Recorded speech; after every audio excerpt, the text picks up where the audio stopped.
সবাইকে স্বাগত আবার একটা নতুন ব্লগে। আপনি যদি বারাণসী ঘুরতে যাওয়ার প্ল্যান করছেন কিন্তু হাতে টাইম খুব কম, অফিসের লিপসের সমস্যা, তাহলে এই ভিডিওটি সম্পূর্ণ হতে চলেছে আপনার জন্য। কম সময় কীভাবে বারাণসীর মেন জায়গাগুলো সব কভার করবেন তার সম্পূর্ণ ডিটেলস দিতে চলেছি এই ভিডিওটিতে। তাহলে স্কিপ না করে দেখতে থাকুন শেষ অবধি। তাহলে বেশি দেরি না করে শুরু করা যাক। সবার প্রথমেই ফ্রাইডে অফিস শেষ করে পৌঁছে যান হাওড়া স্টেশনে।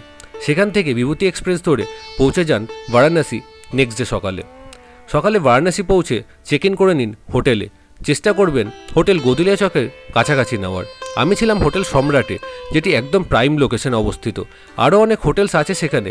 আমি একটি ডিটেল ভিডিও বানিয়ে রেখেছি হোটেলসের, তার লিঙ্ক আমি ডেসক্রিপশানে দিয়ে রাখলাম, চাইলে দেখেই নিতে পারেন। সারা রাত ট্রেন জার্নির পর একটু ফ্রেশ হয়ে নিয়ে পৌঁছে যান সামনেই দশাশ্বমেধ ঘাটে।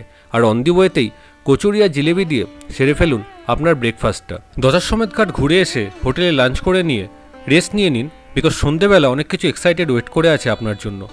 বিকেল হলে গদুলিয়া চক থেকে রিক্সা করে পৌঁছে যান আস্তিঘাটে, যেখান থেকে অলকানন্দা ক্রুজ ছাড়ে। সেদিন বিকেলে অলকানন্দা ক্রুজে করে ঘুরে দেখুন বারাণসীর সমস্ত ঘাটগুলি আর উপভোগ করুন ক্রুজ থেকে সেদিনের সন্ধ্যা আরতি। অলকানন্দা ক্রুজের বুকিং আগে থেকে করে রাখতে হয় অনলাইনে।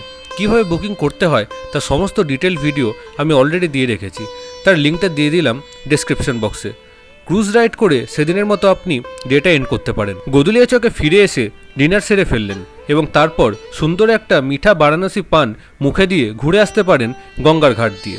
এরপর নেক্সট ডে উঠে পড়ুন একদম সকাল সকাল বাবা বিশ্বনাথ মন্দিরে পুজো দেওয়ার জন্য।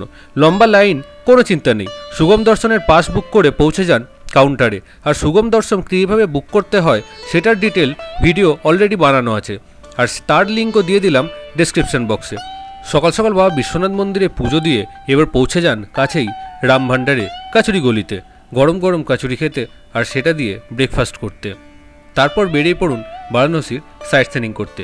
আমি যে অটো করে সাইট সিনিং করেছি তার নাম্বারটা দিয়ে রাখলাম, আপনারা চাইলেই তার সাথে কন্ট্যাক্ট করে নিতে পারেন।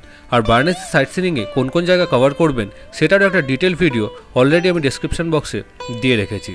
সারাদিন সাইট সিনিং করে চেষ্টা করুন একটু আর্লি এসে দশাশ্বমেধ ঘাটে পৌঁছে যাওয়ার, কারণ আজ আপনাকে গঙ্গা আরতি উপভোগ করতে হবে ঘাটে বসে একদম সামনে থেকে। ভিড় হয় খুব, তাই এটি সুন্দরভাবে উপভোগ করতে হলে অনেক আগে থেকে এসে আপনাকে জায়গা ধরতে হবে। সেদিন গঙ্গা আরতি উপভোগ করলেন, তারপর আপনি পায়ে হেঁটে লোকাল মার্কেট, বারাণসীর ফেমাস কাশি চাট ভান্ডার এসব ট্রাই করতে পারেন। এইভাবে আপনি শেষ করুন আপনার আজকের দিনটি।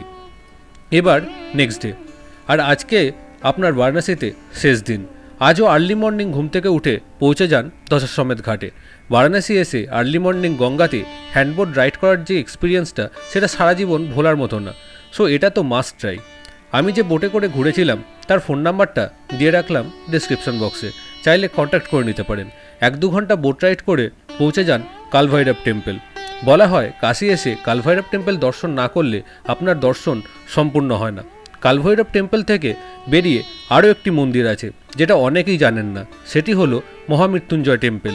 কালভৈরব টেম্পল থেকে একদম সোজা রাস্তা ধরে পৌঁছে যান সেখানে দর্শন করে এবার কিছু খাওয়া দাওয়ার পালা। বারাণসীতে এত ফেমাস খাবারের দোকান, সো ব্রেকফাস্টটা শুরু করা যাক লক্ষ্মী চায় থেকে। সেখানে পৌঁছে নিয়ে নিন মালাই ব্রেড আর চা। সেখানে ব্রেকফাস্ট খেয়ে এবার একটু বারাণসীর অলিগলি হেঁটে দেখবার পালা। বেরিয়ে পড়ুন 11 নম্বর বাসে, মানে 2 পায়ে হেঁটে। হাঁটতে হাঁটতে পৌঁছে যান মণিকর্ণিকা ঘাটের দিকে, আর অন দি ওয়েতেই পড়বে আপনার ব্লু লস্যি। হাঁটতে হাঁটতে তেষ্টা পেলে সেখান থেকে বিভিন্ন ধরনের লস্যি একটু ট্রাই করতেই পারেন। আমার তো বেশ ভালো লেগেছিল।